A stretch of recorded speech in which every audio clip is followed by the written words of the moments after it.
Aujourd'hui, je voudrais vous parler de la stratégie de la Chine en Afrique. J'ai déjà évoqué le cas des États-Unis qui déploient là une activité commerciale et militaire accrue. Eh bien, dans le calcul des grandes puissances, en effet, le continent africain retrouve aujourd'hui un certain intérêt stratégique. Vous voyez sur cette carte les pays visités par les hauts dirigeants chinois lors de leur tournée diplomatique depuis janvier 2006.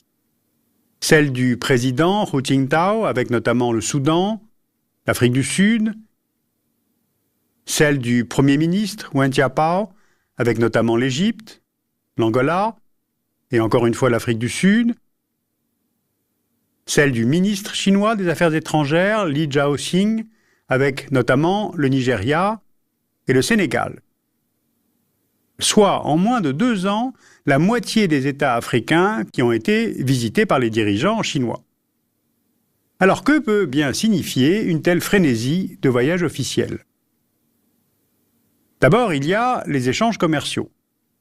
Le montant du commerce sino-africain a été multiplié par 20 en 10 ans. Il est passé de 3 milliards de dollars en 1995 à 55 milliards de dollars en 2006. La Chine est devenue le 3e partenaire commercial de l'Afrique, derrière les États-Unis et la France, et elle est passée devant l'Italie et la Grande-Bretagne. C'est l'Afrique du Sud qui est le premier partenaire commercial de la Chine, suivi par l'Angola, le Soudan et le Nigeria.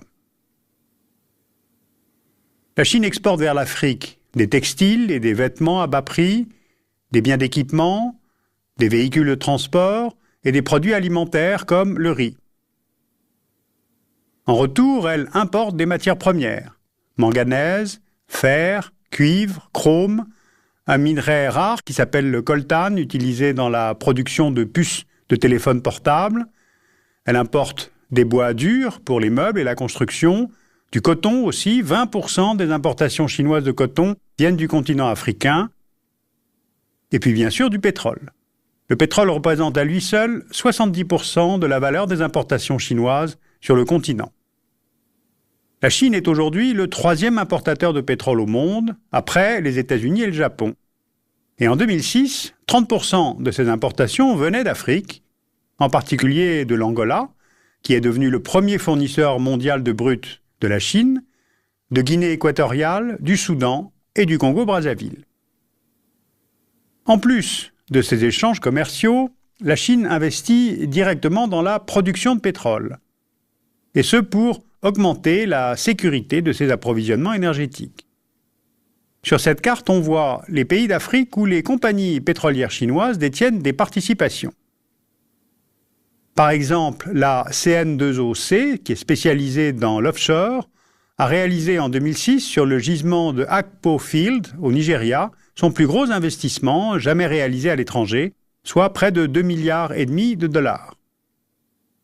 Pékin a aussi investi 4 milliards de dollars pour moderniser la raffinerie de Kaduna, au nord du Nigeria. Même chose pour les minerais.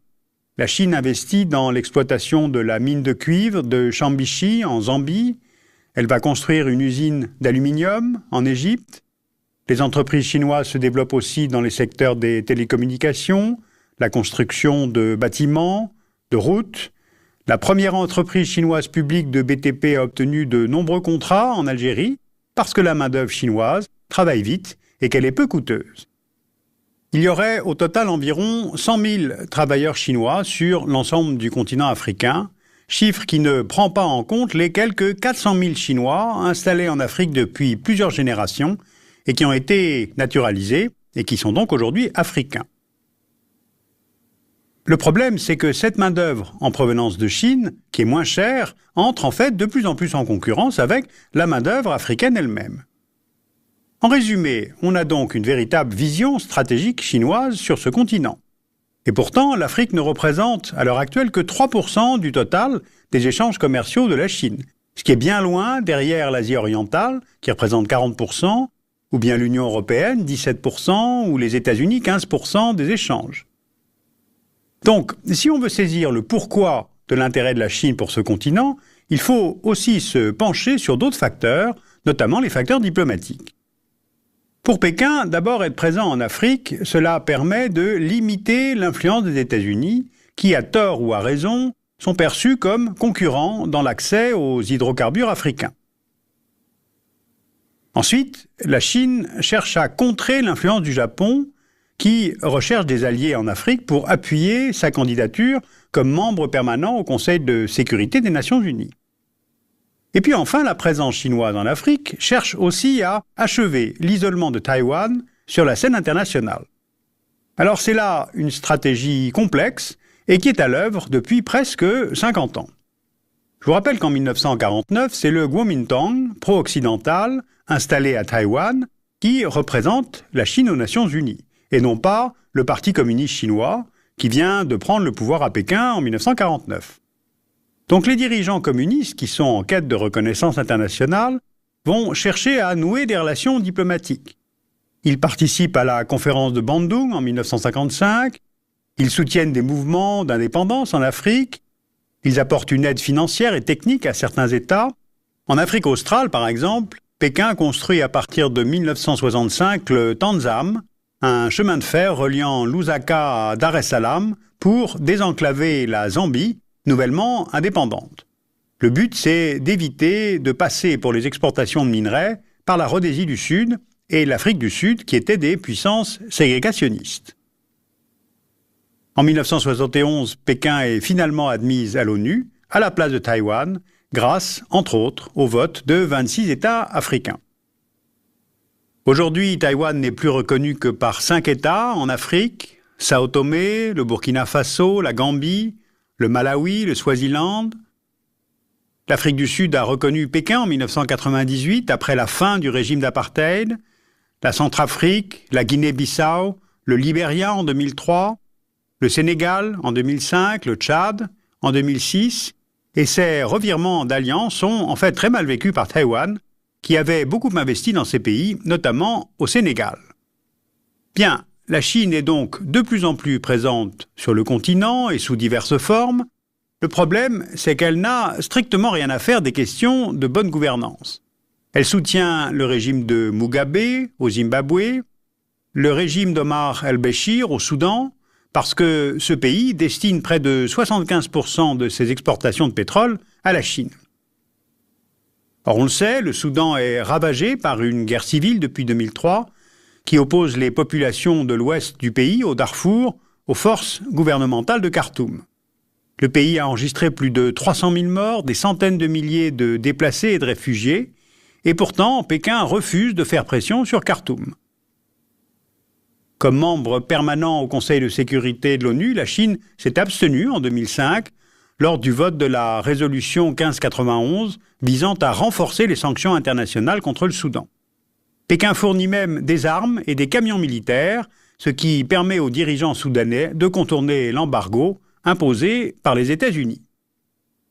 Alors une des tactiques des dirigeants chinois, c'est de mettre en avant le respect de la souveraineté des États. Et cette non-ingérence apparente est très appréciée par les régimes africains, car elle diverge de l'attitude des États-Unis ou de l'Europe. Car en faisant pression pour la bonne gouvernance, ceux-ci sont parfois taxés de néocolonialistes par les Africains. En fait, la Chine se présente aux États africains comme un pays en développement. Et cette fausse modestie lui permet d'apparaître comme si elle traitait d'égal à égal. Or, une fois qu'elle est en position de monopole d'achat pour un produit, la Chine n'hésite pas à faire baisser les prix à la vente, comme ce fut le cas d'ailleurs pour le bois gabonais. À cela s'ajoutent maintenant d'autres effets négatifs. Développement d'une certaine prostitution, de la contrefaçon. Le niveau de vie des Africains est sûrement favorisé par cet afflux de produits chinois à bas prix. Mais ces importations massives concurrencent maintenant certaines industries locales. Or, ce n'est pas compensé par des accords d'exportation de produits africains vers la Chine, et ce mécanisme ne fait qu'augmenter une fois de plus le déficit commercial du continent africain. Et bien pourtant, cette stratégie chinoise est payante et ostentatoire. Vous vous souvenez peut-être du grand forum sino-africain de novembre 2006, cette grande messe organisée à Pékin à laquelle 48 pays africains, sur un total de 53, se sont rendus.